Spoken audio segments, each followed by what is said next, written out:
Let's dive into one of history's great and, frankly, most baffling paradoxes. We're talking about King Solomon.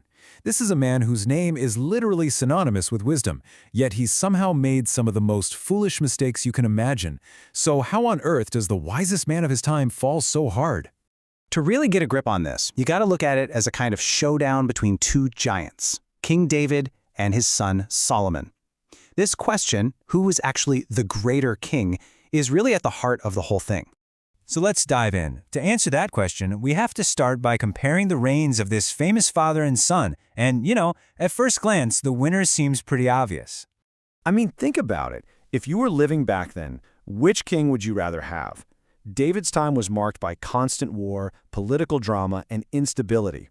Solomon's era, on the other hand, it was a golden age of peace, insane wealth, and absolute stability. It seems like a no-brainer. But the source material argues that if you only look at the surface, you're missing the real definition of greatness. Okay, but this is where it gets really interesting. David's greatness wasn't just in how he ruled, but in his foresight. He spent his reign setting the table for his son. He was managing these deep, bitter tribal rivalries, not with a hammer, but with skill. He was always thinking beyond his own life. Solomon, well, his charisma was so great he could just put a lid on all those problems, but he never actually solved them, and he gave almost no thought to what would happen the day after he was gone. Now look, to really feel the impact of Solomon's downfall, you have to appreciate just how high he climbed. And believe me, his reign was the stuff of legends for a very good reason. Just try to picture that for a second. A kingdom so ridiculously wealthy that silver, actual silver, was as common and worthless as rocks on the street. That was the peak of his power. He was an international superstar. Leaders like the Queen of Sheba traveled for months just to sit and listen to him talk. And he built all of this, not through war, but through brilliant diplomacy and trade. So the big question is, how did it all go so wrong? Well, the irony here is just massive. The very things that made him so successful, his diplomacy, his international connections, his wealth, they became the very seeds of his own destruction. 1,000. Just let that number sink in for a minute, because this number, more than anything else, really marks the beginning of the end. So what's the deal with that number? Well, that was the price tag on his foreign policy. To keep the peace and build alliances, Solomon married women from all the surrounding nations. But these wives, they didn't show up alone. They brought their cultures, their customs, and, most importantly, their gods, right into the heart of a kingdom built to worship only one God. And you've got to understand, this wasn't some sudden flip. The text is very clear that this happened when Solomon was old. It was a slow burn. It suggests that decades of comfort, peace, and having everything you could ever want slowly, quietly eroded his judgment and his faith. And all of this, it brings us right to the central tragedy of Solomon's story. It's all about what he asked for, what he got, and what he ultimately just flat out ignored in the end. See, when Solomon first became king, God basically offered him a blank check, anything he wanted. And he didn't ask for money or power. He asked for wisdom, which the original text beautifully defines as a listening heart, the ability to truly hear and tell the difference between right and wrong. And that right there was the secret sauce to his greatness. His very first move as king was humble.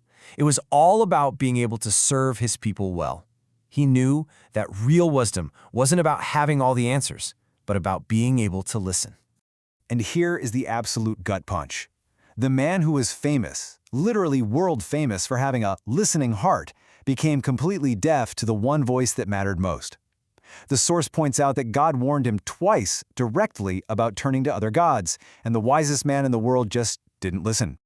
So you can probably guess what happens next. A failure to listen on this scale, well, it's going to have some serious consequences. And not just for Solomon, but for the entire nation he worked so hard to build.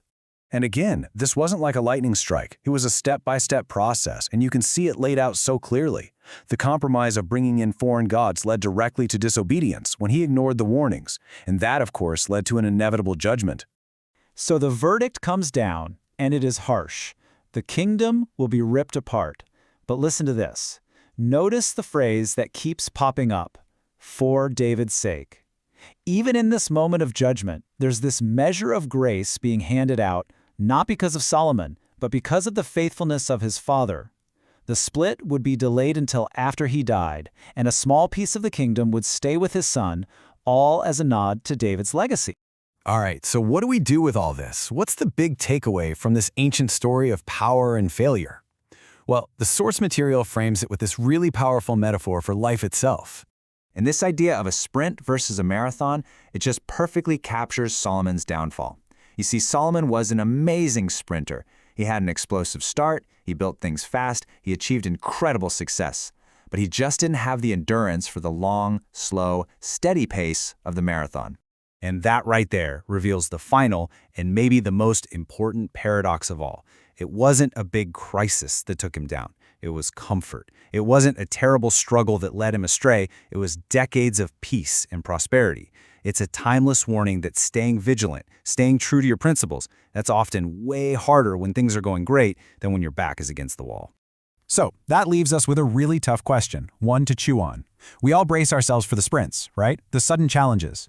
But are we prepared for the marathon? What's the real test of who we are? The sudden storm that hits us out of nowhere?